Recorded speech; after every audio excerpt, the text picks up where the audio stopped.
Nice to meet you. Nice to meet you. What? Nice to meet you.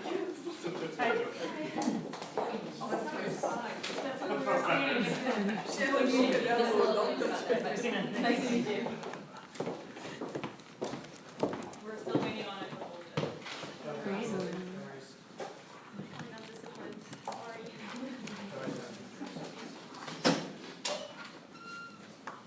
Give one more judge.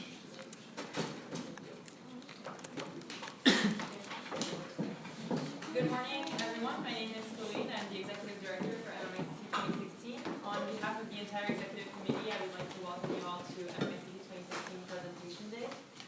So before we begin, I ask that you please all turn off any electronic devices or cell phones. The presentation will be 15 minutes long, followed by a 15-minute Q&A, and our timer today, Jake, will notify the participants when they have 10, 5, 2, 1 minute left, 30 seconds remaining. So the timer will also notify the judges when the Q&A session ends. So judging with us today, we have Joanne Boudriat from Kinderville, we have Eve Rémière-Darroze from Sidley, Monica Benedictac from KPMG, Sophie Boulanger from Gonlouc, Marie Lapointe, former Rio Tinto executive, Christine Boivin from Conan Wolf, and Christina Batista from LCI Education. Without further ado, please join me in welcoming Queen's University.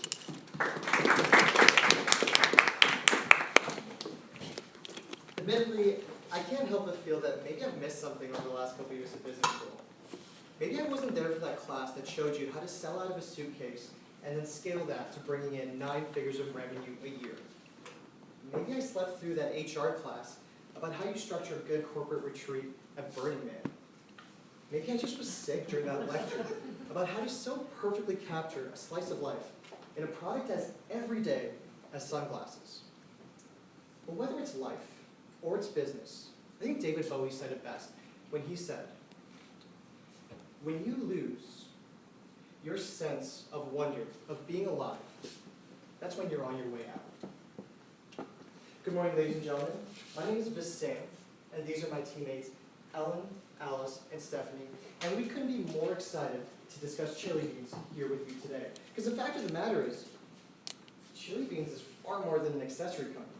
They're a company that's built around this eccentricism, really bleeding from their founder, Kaito Maya. And that eccentricism really bleeds into their advertising, their edgy look, as well as their fast fashion motif.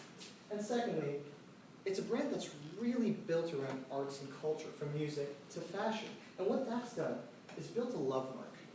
It's a type of brand that people have unconditional loyalty to, and a sense of resonance that's genuinely unmatched.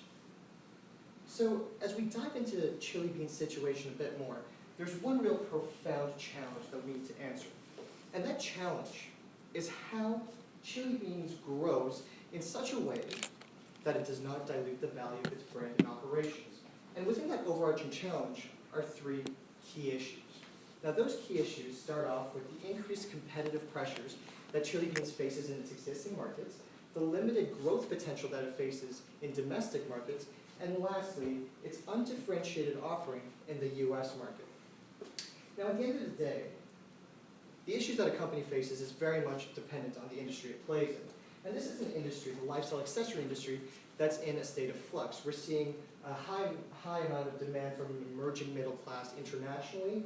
We see increased competition and vertical as well as horizontal consolidation.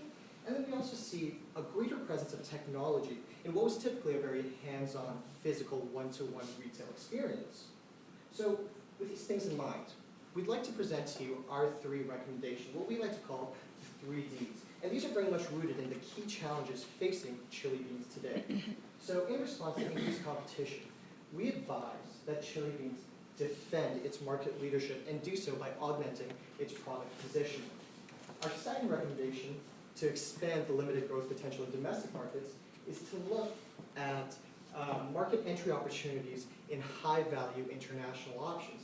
And then lastly, look at differentiating our currently undifferentiated US offering by delivering an unforgettable active expansion. Now, Ellen is going to show you Defend. Thank you, Basia. So in defending the domestic market, it's important to look at the competitive competitive pressures that are at play. And we can organize this into two different trends. The first is that international competitors are dropping prices domestically.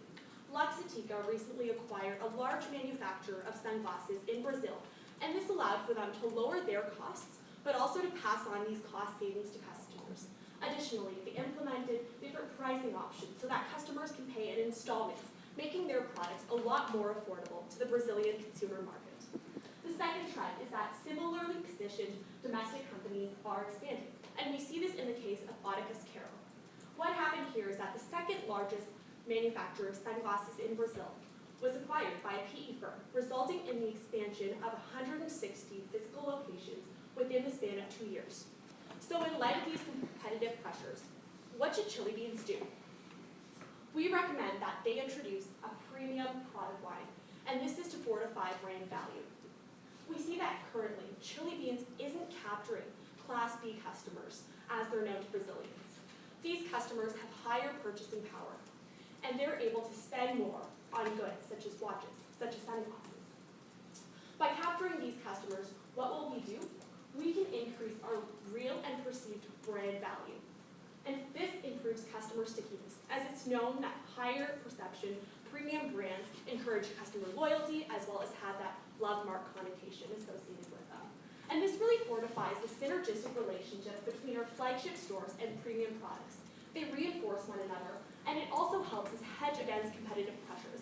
It helps us defend by allowing for us to get higher margins on purchases, and at the same time, this allows us to capture a different customer segment that we're not currently serving.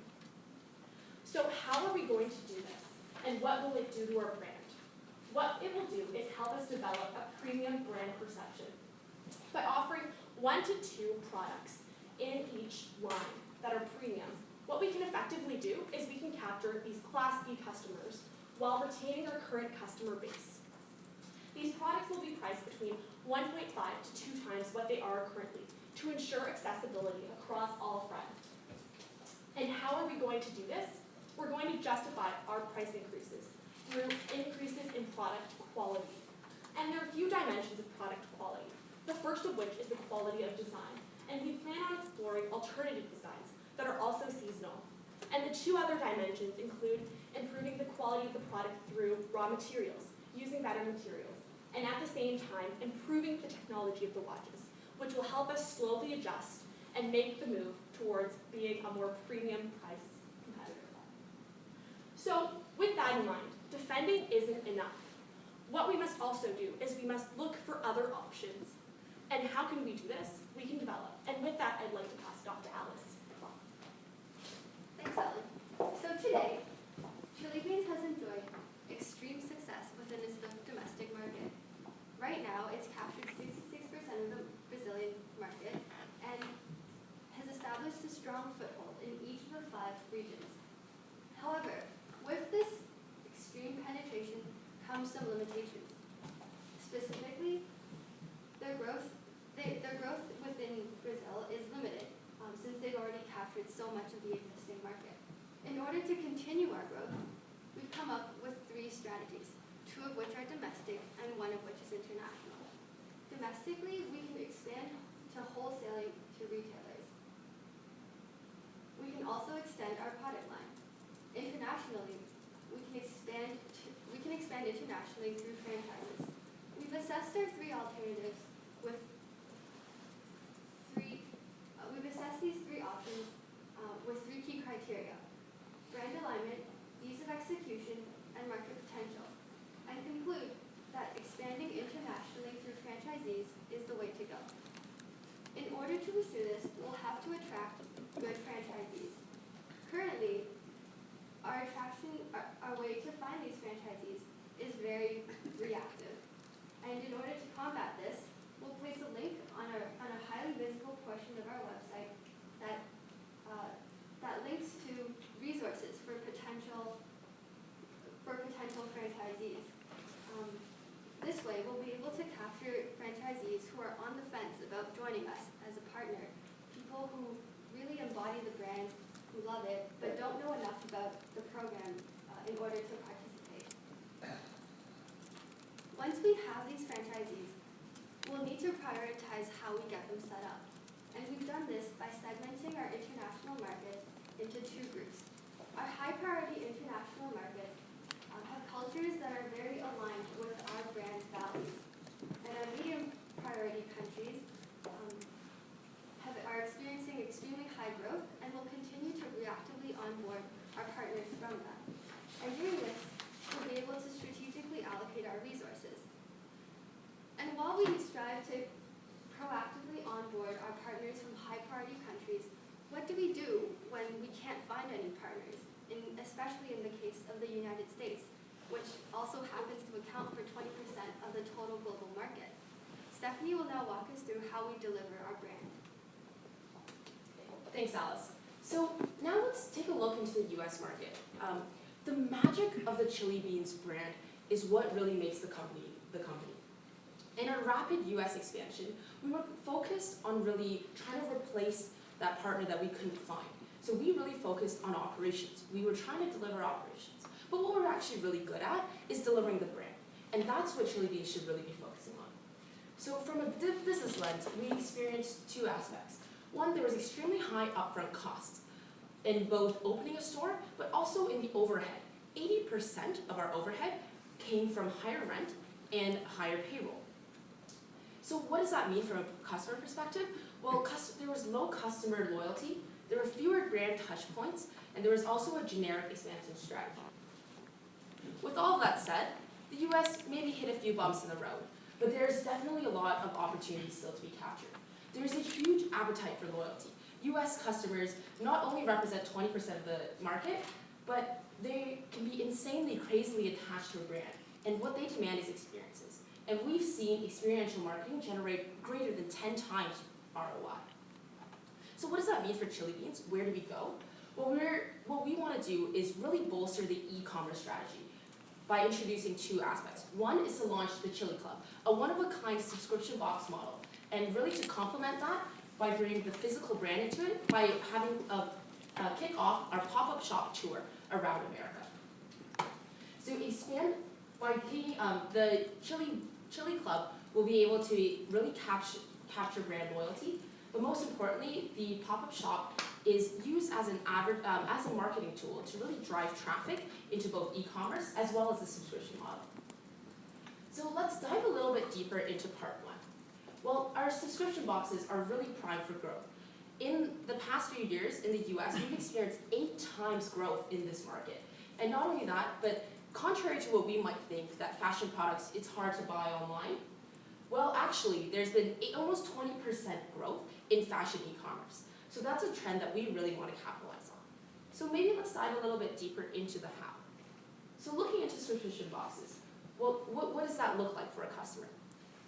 For each Chili Club member, they will be able, for a monthly subscription fee of $60 that will be renewed automatically, they will have access to exclusive new products and new designs from which they can choose for their monthly product.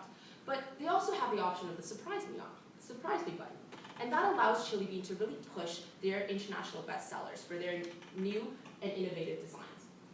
So when a customer opens a box, what do they see? Well, they see the product that they've picked, but also an exclusive Chili Beans curated cultural gift. Now that's where the brand really comes to life. So what these products really do is they're inspired from the product designs of the sunglass or the watch that they've been chosen. It can come in the form of a mixtape, or it can come in the form of even a graffiti kit. So now, how do you drive traffic into the subscription model and e-commerce? Well, that's where the pop-up shops really come into play. They really bring that brand to life. They create that physical interaction with the Chili Beans brand. We've seen pop-up shops have $10 billion revenue in the US alone, and that's a testament to their incredible popularity. But where it's really valuable is as a marketing tool.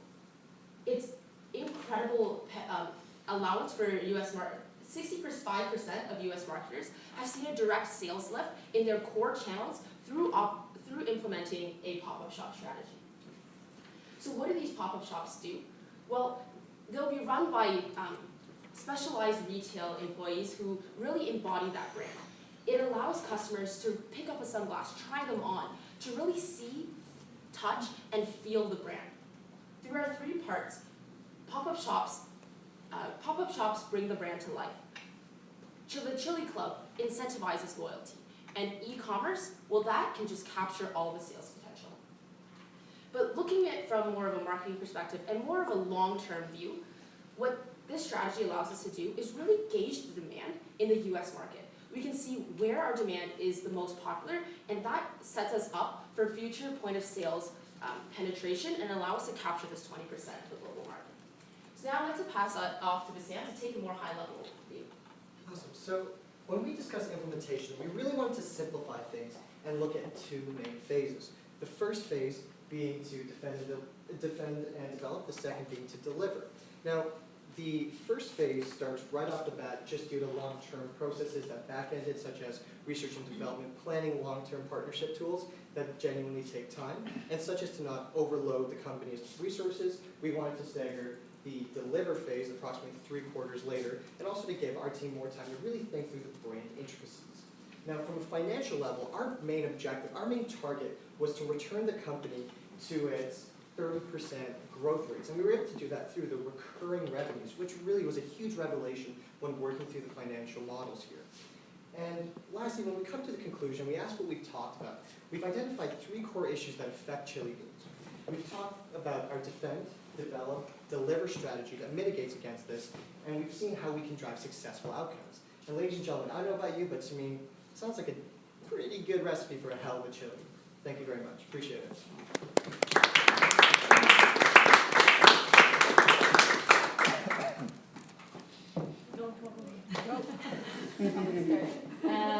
Your subscription box idea in the US. I have a few questions about that. First of all, do you think that 12 pairs of sunglasses at $60 a month, do you think it's realistic to gain a lot of subscribers? Do you think it's too many?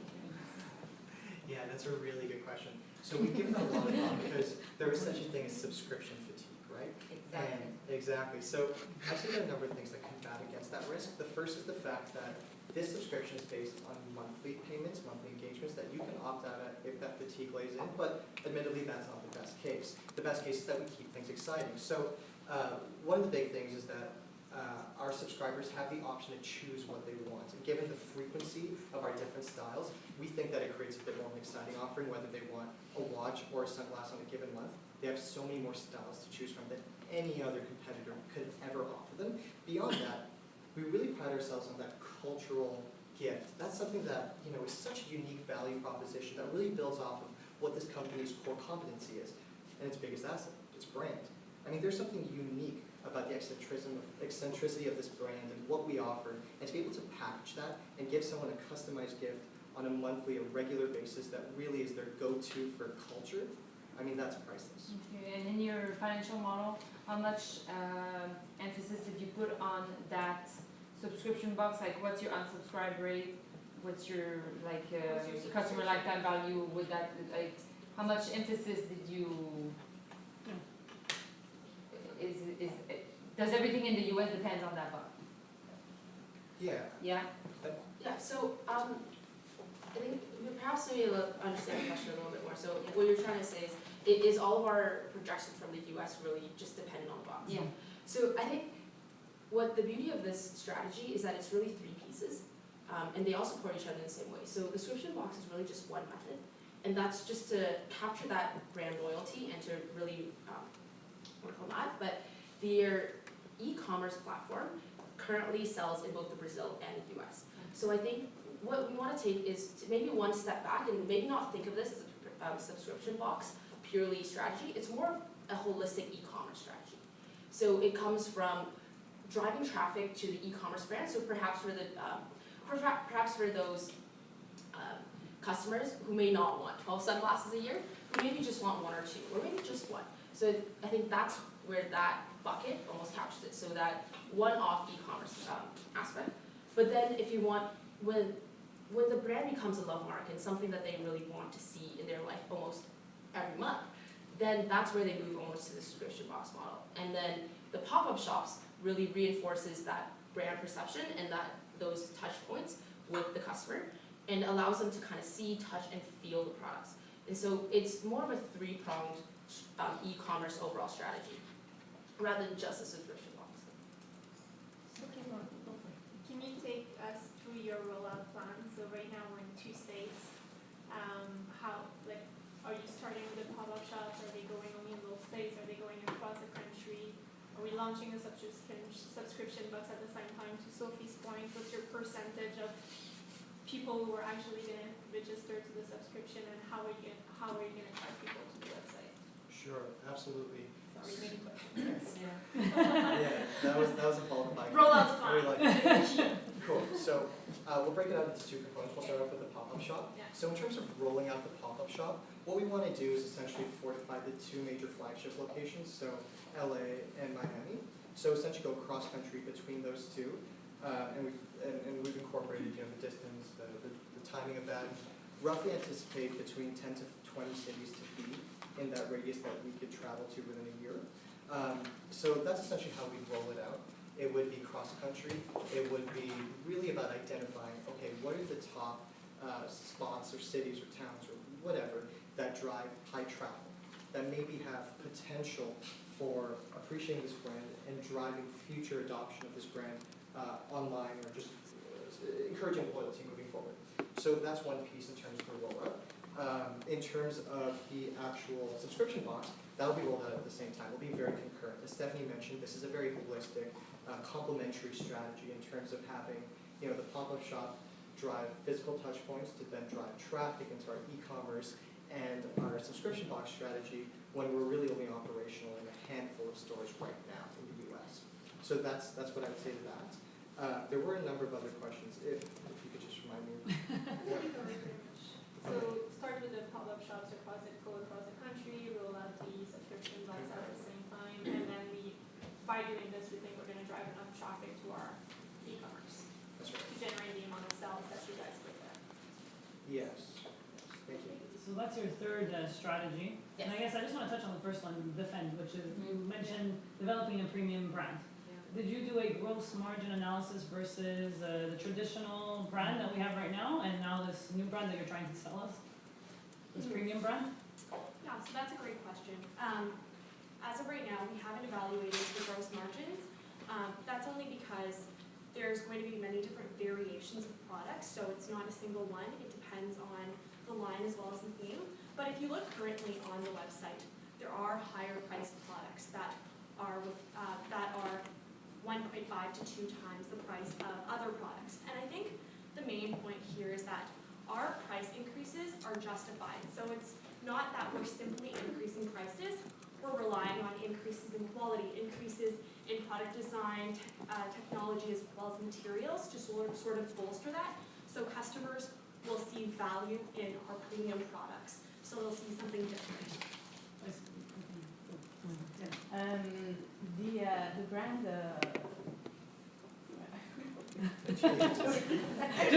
Thinking about one thing at the same time. You can do it. I can do it.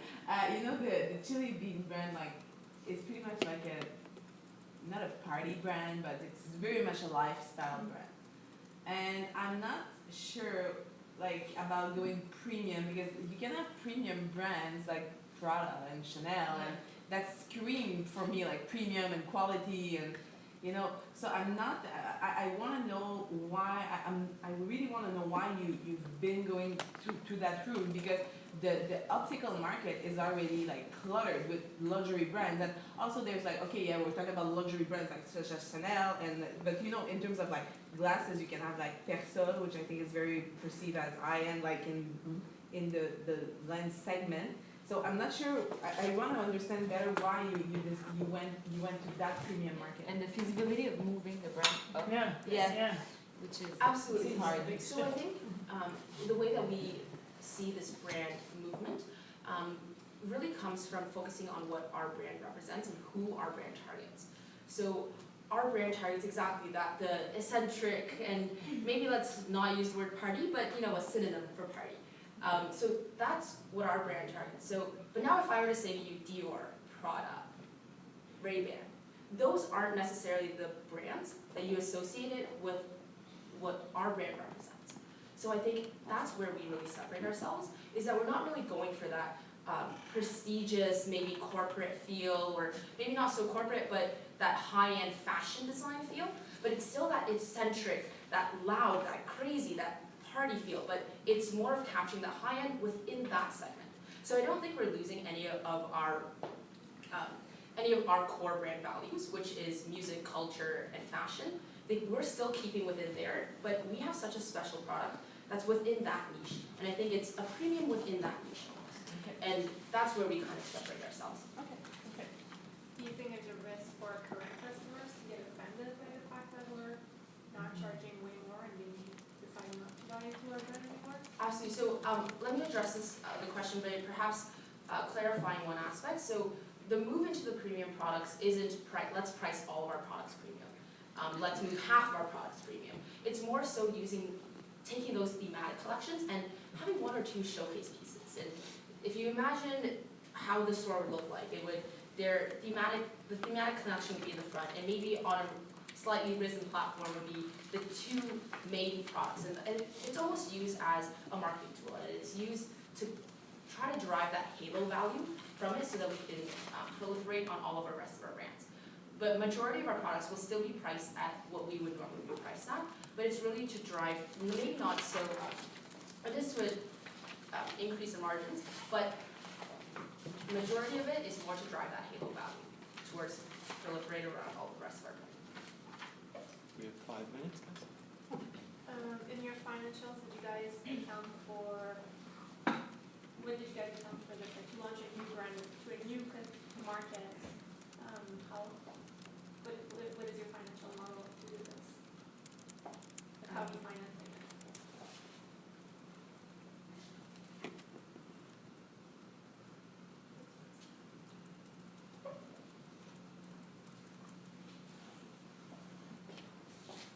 So, these showcase pieces we're bringing into stores, they sort of capture on the idea of part of what we sell now is an accessory, but also they're very nice pieces of art. We don't see a large portion of our incremental revenue coming from the sales of these pieces. We're more so placing them as sort of crown jewels of a collection. So nice things to look at, but not necessarily something a customer would like be super into buying. So they'd be more like in the stores as pieces of art. Customers who really want them could buy them, but we won't be sourcing a significant portion of our incremental sales from the introduction of these pieces. Most of our additional revenues will be coming from expansion into international markets and the e-commerce strategy. And just to add on to that, to answer your question about the costs of launching these crown jewel products, they're leveraging many of our available resources already. So it would be essentially the same designers, just designing premium products. We'd be leveraging the same channels, so our same e-commerce platform, our same stores, our same kiosks. So in that sense, cost is actually very low of these products. We're focusing our current resources, so instead of having 10 products that are all priced as they are currently, just adopting 2 of them to a different customer segment. I have a question on, I guess, just to ensure I understand properly, your second recommendation, develop, expand through international franchises. Right now, the only thing that really represented was change the website. Is that really the only, change the website, change the marketing tools to get new franchises? That's it? I think in terms of that develop is in terms of the tactical, so I think you've captured our tactical recommendation really well in terms of how we're gonna onboard these customers, these partners, not customers. But on a more strategic directional approach is really breaking up the markets into high priority and medium priority. Okay. So currently how Chili Beans approaches their international market is a very much closed off, where in Brazil, you come to me and wherever you are, we'll look at it from a one-off perspective. It's more about changing their entire mindset of how they approach international expansion. By taking a more proactive approach, looking at what the markets are available out there, and understanding what the cultural alignment is to the brand, identifying those high priority markets, and then targeting those through unique, like the websites targeted to those specific countries to try to onboard partners that way. But then, and then still looking into the medium priority of what the high growth markets look like that may be large in the future, and still taking those reactive partner approaches, but I guess making that street a more two-way rather than just one way. So they could call up a potential franchisee, or they're still waiting for people to come and approach them? Yes, so the way that we see is breaking into three parts of what a potential franchisee looks like. Someone who's not interested in chili beans at all. Maybe, but let's say the entire blanket is still people who want to open a business. But there's the first part where chili beans was never really on their list. The second is people who are kind of on the fence, are perhaps customers themselves. They've experienced the brand a little, they understand the brand a little. And then the last part are people who absolutely are knocking down our doors to try to open a store. And they, right now, the only bucket we're really capturing is that last part. The people who want to knock down our doors to come open a store. But what we really want to capture, and I think is the majority of the market, is the people who are kind of just on the fence. And those are the people we want to convert.